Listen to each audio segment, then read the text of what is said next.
ये जो है सो आमद दरभंगा का जो स्ट्रेच है उसका हिस्सा है। बेला नवादा में यह NH-27 जो पुराना NH-57 है ईस्ट वेस्ट कॉरिडोर, वहाँ पे एलिवेटेड रोड के थ्रू या जो है सो NH-27 से जोड़ा जाएगा। लोगों को मुजफ्फरपुर होकर के हाजीपुर होकर के पटना जाना पड़ता था, तो ये जो रास्ता है वो एक सीधा रास्ता होगा पटना तक जाने का। पटना में कच्ची दरगाह बिदुरपुर के बीच 6 लेन का पुल बन रहा है गंगा नदी पे, जिससे इसे कनेक्ट किया जाना है ताजपुर होकर के, जिसके बाद पटना तक का सफ़र आसान होगा। ये ऐसा लोकेशन है जहाँ पे एयरपोर्ट से होते हुए लोग इस एक्सप्रेसवे को पकड़ करके आराम से IT पार्क आ सकेंगे।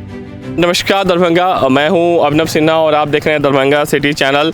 बिहार का जो पहला एक्सप्रेसवे है आमद दरभंगा, जो कि औरंगाबाद को पटना होते हुए दरभंगा तक कनेक्ट करेगा SS कंट्रोल के साथ, उसका निर्माण जो है वो शुरू हो चुका है।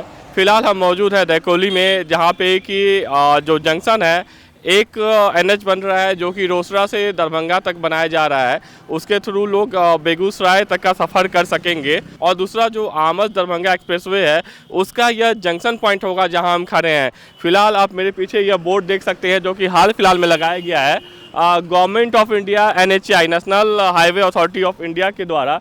इसमें प्रोजेक्ट का पूरा डिटेल दिया गया है, इसमें कि साफ साफ लिखा गया है कि ये कंस्ट्रक्शन साइट है 4 लेन SS control greenfield national highway under Bharatmala project.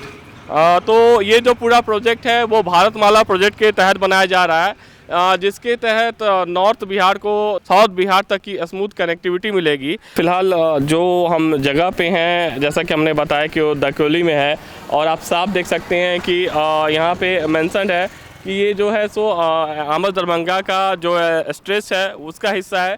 जो ये एरिया है वो 4th फेज में आता है इस पूरे प्रोजेक्ट के। बताता चलूँ कि जो ये पूरा प्रोजेक्ट है आमद दरभंगा के तहत वो 4 खंडों में बनाया जा रहा है। चौथे खंड में जो है ये प्रोजेक्ट राम कृपाल सिंह कंस्ट्रक्शन द्वारा जो बनाया जा रहा है, जिसे साफ साफ लिखा गया है कि इस स्ट्रेच की जो लंबाई है वो करीब 42 किलोमीटर है। अपॉइंटमेंट डेट जो है सो 11/3/2024 का है, और करीब 730 डे यानी कि 2 साल में इसे पूरा किया जाना है। आमद दरभंगा की बात करें तो आप देख सकते हैं कि मेरे इस तरफ 60 मीटर चौड़ी ज़मीन को अधिग्रहित किया गया है, जिसमें कि 4 लेन SS कंट्रोल एक्सप्रेसवे बनाया जाना है। ये वो जगह है जहाँ से कि एक और NH निकलने वाला है जो कि रोसड़ा तक जाएगा, जैसा कि मैंने आपको पहले बताया था। तो मिट्टीकरण का कार्य लगभग हल्का फुल्का किया गया है। तो फिलहाल हम जिस स्ट्रेच पे खड़े हैं वो स्ट्रेच आप अगर इधर देखें तो ये आपको बेला नवादा की ओर जा रहा है। बेला नवादा में यह NH-27 जो पुराना NH-57 है ईस्ट वेस्ट कॉरिडोर, उससे कनेक्ट करेगा। वहाँ पे एलिवेटेड रोड के थ्रू या जो है सो NH-27 से जोड़ा जाएगा। बताते चले कि जो लोग हैं वो या तो मैंने जैसे बताया कि लहरियासराय हो करके SS कंट्रोल के थ्रू दैकोली में जो जंक्शन पॉइंट बनेगा उससे हो करके आमद दरभंगा एक्सप्रेसवे का इस्तेमाल कर पाएंगे। दूसरा जो रास्ता होगा इस NH से जुड़ने का वो जैसा मैंने बताया कि ईस्ट वेस्ट कॉरिडोर हो करके होगा बेला नवादा के पास। तो ये जो रास्ता है ये लहरियासराय के पीछे से रेलवे स्टेशन के होते हुए आपको बेला नवादा तक जाएगा। करीब करीब मैं बताऊं तो 60 मीटर चौड़ा जो है सो ज़मीन अधिग्रहण किया गया। आप देख सकते हैं मेरे इस छोर से उस छोर तक का ज़मीन अधिग्रहण किया गया है। इस एक्सप्रेसवे की बात करें तो पॉजिटिव पॉइंट बहुत सारे हैं, जैसे कि पहले लोगों को मुजफ्फरपुर होकर के हाजीपुर होकर के पटना जाना पड़ता था, ड्यूरेशन भी ज़्यादा लगता था क्योंकि रूट घुमावदार है। तो ये जो रास्ता है वो एक सीधा रास्ता होगा पटना तक जाने का। पटना में कच्ची दरगाह बिदुरपुर के बीच 6 लेन का पुल बन रहा है गंगा नदी पे, जिससे इसे कनेक्ट किया जाना है ताजपुर होकर के, जिसके बाद पटना तक का सफ़र आसान होगा। इसके अलावा अगर हम इससे आगे जाने की सोचें तो हम गया और औरंगाबाद तक भी पहुँच सकते हैं, सीधी कनेक्टिविटी होगी। दूसरी बात करूँ तो कनेक्टिविटी के साथ यह एक्सप्रेसवे दरभंगा के विकास में भी बहुत बड़ा योगदान निभाएगा, क्योंकि बगल में ही जो है वो STPI का IT पार्क बनाया है, जैसा कि मैंने आपको पहले बताया था। ये ऐसा लोकेशन है जहाँ पे एयरपोर्ट से होते हुए लोग इस एक्सप्रेसवे को पकड़ करके आराम से IT पार्क आ सकेंगे। तो एक तरह से ये दरभंगा के लिए 4 चांद और एक वरदान साबित होगा। सफ़र बहुत तेज़ गति से होगी इस एक्सप्रेसवे पे, क्योंकि ये SS कंट्रोल होगा, कहीं से भी लोग चढ़ नहीं सकते हैं। कुछ चुनिंदा पॉइंट्स होंगे जहाँ से लोग इस एक्सप्रेसवे में एसेस कर सकेंगे।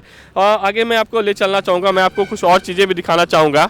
तो जैसा मैंने बताया कि ये जो पूरा आमस दरभंगा एक्सप्रेसवे है वो दरभंगा से औरंगाबाद आमस तक को जोड़ेगा। इसकी टोटल लंबाई की बात करें तो ये करीब करीब 190 किलोमीटर होगा। अगर इसकी चौड़ाई की बात करें तो जैसा कि मैंने बताया कि अधिग्रहण की प्रक्रिया पहले ही पूरी की जा चुकी है। आप ये पोल देख सकते हैं, ये पोल है, ये सीमांकन है जहाँ तक कि ज़मीन को अधिग्रहण किया गया है। हम उस तरफ भी दिखाना चाहेंगे कि उस क्षेत्र में भी वहाँ तक जो है वो पोल का सीमांकन किया गया है। तो इसके बीच में जो है सो फ़िलहाल जो है सो ज़मीन अधिग्रहित की गई है। फ़िलहाल जैसा मैंने बताया कि ये पूरा जो NH है ये 4 लेन का होगा। भविष्य में इसे 6 लेन भी किया जा सकता है ज़रूरत के हिसाब से, बट फ़िलहाल इसे 4 लेन बनाया जा रहा है। और जो अधिग्रहण की प्रक्रिया बहुत पहले पूरी की जा चुकी थी। मार्च में जो है इसका कॉन्ट्रैक्ट भी अवार्ड कर दिया गया, जैसा हमने आपको पहले दिखाया। और 2 साल का डेडलाइन है। 2 साल में जो लोग हैं दरभंगा के वो फर्राटे से इस सड़क पे जो है सो अपनी गाड़ियाँ दौड़ाते हुए नजर आएंगे। ये पार्ट 1 था डेकोली से, जो कि हम आपको बता रहे थे आमस दरभंगा एक्सप्रेसवे के बारे में। अगले पार्ट में हम आपको ले चलेंगे जो NH है 27, जहाँ से कि बेला नवादा शुरू होता है, जहाँ से इसका जो है सो SS पॉइंट पहला शुरू होगा। उसका अपडेट देने के लिए बताएंगे वहाँ पे कैसा कंस्ट्रक्शन होने वाला है, जो फ्लाईओवर बनने वाला है, जो अपने आप में यूनिक होगा। बहुत सारे महानगरों में आप देखते हैं कि एलिवेटेड रोड होते हैं जो एक एक्सप्रेसवे को दूसरे एक्सप्रेसवे से कनेक्ट करते हैं। वैसे ही दरभंगा में भी ईस्ट वेस्ट कॉरिडोर से एक एलिवेटेड रोड उठेगा जो कि इस आमस दरभंगा एक्सप्रेसवे को एक दूसरे से इंटरचेंज करेगा और एक दूसरे से लिंक करेगा। तो अगला अपडेट भी हम आपके पास बहुत जल्दी लेके आने वाले हैं। फिलहाल हम दकोली में मौजूद थे और आप देख रहे थे आमस दरभंगा से जुड़ी हमारी रिपोर्ट। ऐसी ही खबरों के लिए हमारे दरभंगा सिटी चैनल के साथ बने रहे।